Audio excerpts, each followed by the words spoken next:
Okay, what's up, guys? Twin air filter for a Kawasaki Teryx 800 four-seater.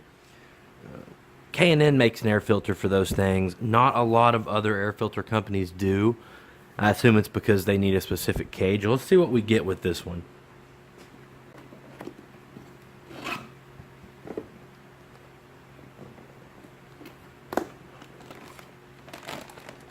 So there's our filter element. Just a basic round element. And here's our cage. This whole setup is only about 40 bucks, which isn't that bad considering you get the cage with it. Good air filters can be 35 bucks by themselves.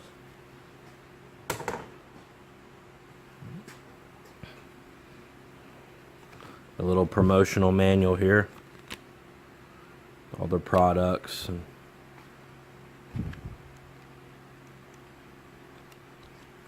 But yeah, so it's a little cheaper than the K&N. I think the K&N's $60 or $70. There's your twin air filter sticker. So I couldn't find where No Toil or Maxima made one for the Teryx 800. So we grabbed a twin air. You do get this nice powder coated orange cage, and it looks to be a pretty well made standard round filament. So there you go, guys. Teryx guys, you know what you're getting with the twin air setup.